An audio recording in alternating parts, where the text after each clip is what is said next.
లోపలికి రాను.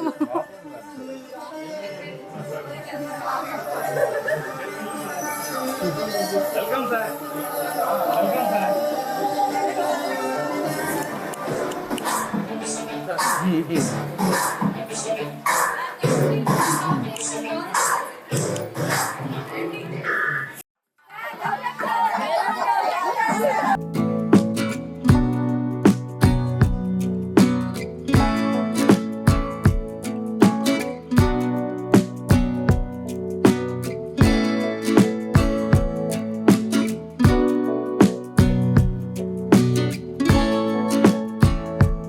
డాక్టర్ ఎక్కటి సుధాకర్ గారికి స్వదేశ గమన శుభాకాంక్షలు తెలుపుతూ జననం మారుమూల కోసూరు వారి పాలెం, గమనం మారుతి రీతి విశ్వవైద్యపాలెం. రాజ్యలక్ష్మి నాగేశ్వరరావు గారులే జననీ జనకులుగా జన్మనిచ్చిన జగమంతటికి వారినే పరిచయం చేసిన మార్కండేయుడు మా సుధాకర్ గారు. సామాన్యుడిగా ఉద్భవించి అసామాన్యుడిగా ప్రసరించి ప్రకృష్టమైన వృత్తి నుంచి మహత్తరమైన ఫార్ములా సిద్ధించి అనేకులకు మాదిరిగా జీవించి విజ్ఞాన సుధతో విదేశాలకు పయనించి విశేషమైన ఖ్యాతిని ఆర్జించిన విశారదుడు మా సుధాకర్ గారు. విజయవాడ నుండి విదేశాలకు, పేదరికం నుండి పేరుగల స్థాయికి చేరుకున్న చేవగల చిరంతనుడు మా సుధాకర్ గారు. సృష్టికి ప్రతి సృష్టి చేయగల సమర్థుడు, అనేక దంపతులచే నిత్య సభాజితుడు. సంతానలేమితో బాధపడుచున్న భార్యాభర్తలకు భరోసానిచ్చి సంతాన వెలుగులను వారికి ప్రకాశింపజేసి వైద్య పంథాన దూసుకుపోతున్న విజయుడు మా సుధాకర్ గారు. ఒక ప్రక్క వైద్య వృత్తిలో రాణిస్తూ మరో పార్శ్వంలో లయన్స్ క్లబ్ ద్వారా అభాగ్యులను ఆదుకుంటూ తన వంతు సాయం చేస్తున్న సవ్యసాచి సేవా తత్పురుషుడు. పేషెంట్ల పాలిట మారు బ్రహ్మవై నిత్యము ఆకలి తీరుస్తున్న పుంభావ అన్నపూర్ణ మా సుధాకర్ గారు. తన సిబ్బందిని సొంత వారిలా, ఇంట్లో వారిలా చూస్తూ అవసరాలను తీరుస్తూ అవకాశాలు ఇస్తున్న ఆదర్శ వైద్యుడు. పేరులో సుధును నింపుకోవడమే కాదు, ఆ అమృతాన్ని అందరికీ పంచుతున్న సమవర్తి మా సుధాకర్ గారు. పతిని అనుసరించటమే సతికి శుభప్రదమని భావించిన అన్ని విషయాల్లో వెన్నంటి ఉండే పావని మేడం. అగ్నికి గాలి తోడైనట్లు మీరిద్దరూ చేసే సేవా కార్యక్రమాలు మాకు ఆదర్శం. మీరు చేసే సత్కార్యాలు వింటేనే ఇంత ఉద్వేగభరితమైన కవిత వస్తే ఆ ఫలాలను అనుభవిస్తున్న వారు ప్రతినిత్యం మిమ్మల్ని ఆరాధించవలసిందే ముమ్మాటికి. ఇటువంటి కీర్తి శిఖరాలను మరెన్నో అధిరోహించాలని కోరుతూ స్వదేశ గమన శుభాకాంక్షలు తెలుపుతూ పద్మశ్రీ పిఎస్ ఈశ్వరరావు గోడవల్లి.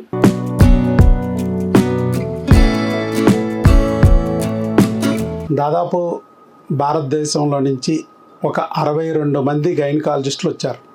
అందరూ కూడా ఫెర్టిలిటీ స్పెషలిస్టులు, అంటే ఐవీఎఫ్లు, ఐయుఐలు, ప్రెగ్నెన్సీ కోసం రకరకాల సర్జరీలు చేసే నిష్ణాతులైన డాక్టర్లు వచ్చారు. అంటే 62 మంది వివిధ రాష్ట్రాల నుంచి, భారతదేశం నుంచి అక్కడ అటెండ్ అయ్యారు. ఇప్పుడు వాళ్ళందరూ డాక్టర్ వైఎస్ బాబు గురించి ఏమనుకుంటున్నారు? అసలు డాక్టర్ వైఎస్ బాబు వాళ్ళకి తెలుసా తెలియదా? ఇంతకీ వాళ్ళ దగ్గర నుంచి డాక్టర్ వైఎస్ బాబు ఏమన్నా నేర్చుకున్నాడా, డాక్టర్ వైఎస్ బాబు దగ్గర నుంచి వాళ్ళు ఏమన్నా నేర్చుకున్నారా అనేది మీకు కొంచెం కుతూహలంగా ఉంటుంది. అసలు డాక్టర్ వైఎస్ బాబుని ఆంధ్రప్రదేశ్ నుంచి ఎంతమంది గైనకాలజిస్టులు, ఫెర్టిలిటీ స్పెషలిస్ట్ ఉంటే మనల్ని మాత్రమే ఒక్కరిని ఎందుకు సెలెక్ట్ చేసుకున్నారు? ఆంధ్రప్రదేశ్ మొత్తానికి మనం రిప్రజెంటేషన్ అక్కడ ఎలా సాధ్యమైంది, ఏమిటి, ఇవన్నీ తెలుసుకోవాలనుకుంటే మనం ఈ జర్నీ గురించి కొద్దిగా చెప్పాలి. నేను ఇంట్లో నుంచి బయటికి వెళ్ళడానికే ఇష్టం ఉండదు నాకు. ఇక ఊర్లో తిరగడానికే ఇష్టం లేని వాడిని మరి దేశం వదిలి వెళ్ళడానికి, అది విదేశాలు వెళ్ళడానికి ఇంకా చాలా కష్టం. నాకు బయట తిరగడం ఇష్టం ఉండదు. పేషెంట్తో చూసుకోవడం, ఎన్ని గంటలైనా అలా కాలక్షేపం చేయడమే ఇష్టం. కానీ తప్పనిసరిగా ఈసారి ఖచ్చితంగా వెళ్ళాల్సి వచ్చింది. ఎందుకనంటే స్త్రీ అనేది ఒక ఆది పరాశక్తి. అలాంటి స్త్రీకి సేవ చేసే అదృష్టం భగవంతుడు నాకు ఇచ్చినప్పుడు నేను అది చాలా ఫోర్స్ఫుల్గా ఫీల్ అయ్యా. ఇది మనం అయ్యింది కాదు, గైనకాలజిస్ట్ అంటూనే మనం అయ్యింది కాదు, మనల్ని ఎవరో తయారు చేశారు. అక్కడ ఆది పరాశక్తి లాంటి స్త్రీకి సేవ చేసే అదృష్టం నాకు ఆ భగవంతుడు ఇచ్చాడనే విషయం అక్కడికి వెళ్ళాక ఫస్ట్ టైం అర్థమైంది. నేను ఏదో సాదాసీదాగా గైనకాలజిస్ట్ అయ్యాం, సరే మనం అయ్యాం కాబట్టి స్ట్రగుల్ ఫర్ ఎగ్జిస్టెన్స్, మన దగ్గరికి పేషెంట్ రావాలంటే మిగతా లేడీ డాక్టర్లు చేయలేనిది మనం చేస్తే తప్ప మన దగ్గరికి ఎవరు రాదు కాబట్టి దాని గురించి ఎవరూ చూడలేనిది, వైద్యం తెలియంది దాన్ని మనం కనిపెట్టాలనే దూరంలో మరి జీరో కౌంట్కి వైద్యం కనిపెట్టాం, ట్యూబుల్ బ్లాక్కి వైద్యం కనిపెట్టాం. ఇప్పుడు కూడా అది మిరకిల్ వాళ్ళకి. అక్కడ ఉన్న డాక్టర్లు అందరూ కూడా ఆశ్చర్యపోతున్నారు మన సక్సెస్ స్టోరీస్ అన్నీ విని. ఇలా సాధ్యమా?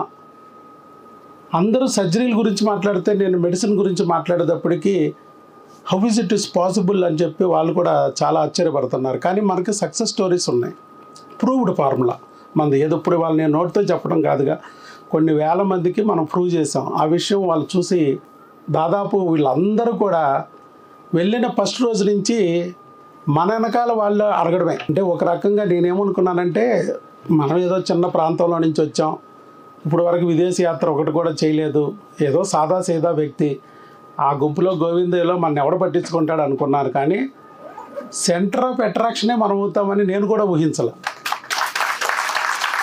ఎందుకంటే ప్రతి డాక్టరు ఆఖరికి ఫ్లైట్లో కూడా వాళ్ళు ట్రై చేస్తూనే ఉన్నారు. నా నుంచి రకరకాల క్వశ్చన్లు, doctor how is it possible. వాళ్ళందరికీ నాలో నచ్చింది హెల్పింగ్ నేచర్. అంటే ఇదంతా the script written by the God అనే విషయం అర్థమవుతుంది. భగవంతుడు నన్ను ఏదో ఒక గొప్ప కార్యాన్ని చేయడానికే సృష్టించాడు అనే విషయం నాకు పూర్తిగా అర్థమైంది. మీ స్పీచ్ చాలా బాగుంది.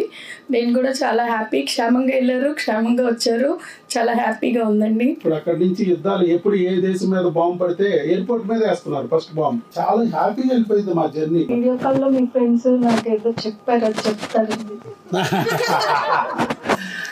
మేడం ని చూసి చేస్తూ పక్కన డాక్టర్స్ ఉంటారు కదా మన తెలుగు వాళ్ళందరూ, మేడం చూసి చక్క ముద్దుగా ఉంది, చబ్బీగా ఉంది, బొగ్గులు ఇలా అనేస్తాము మేడం చూసి అన్నారు.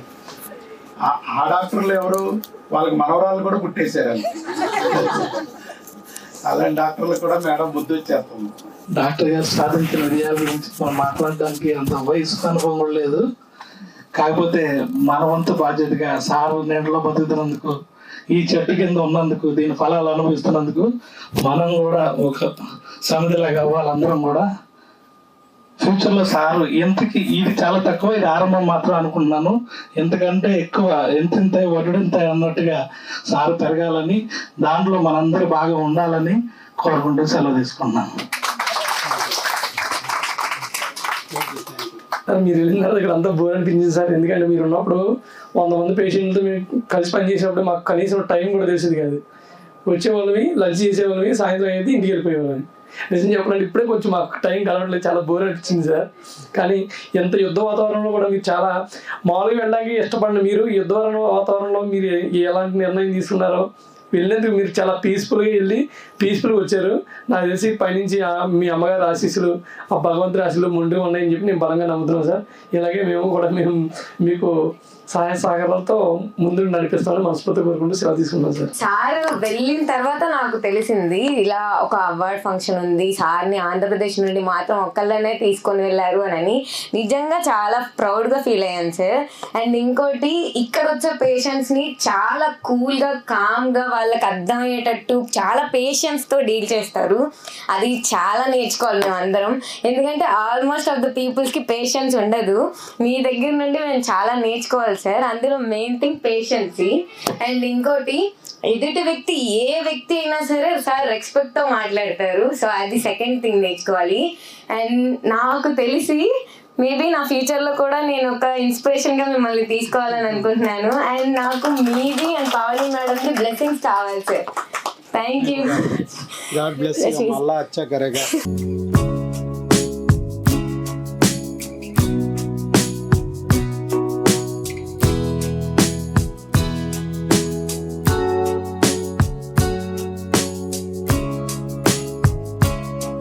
First first congratulation sir. నార్మల్గా అందరూ ఏదైనా కనిపెట్టంగానే విదేశాలకు వెళ్ళాలి, దానికి మంచి పేరు రావాలి, ఇంకా మన అందరికీ తెలియాలి గ్లోబల్ వైడ్గా అని ఆలోచిస్తారు.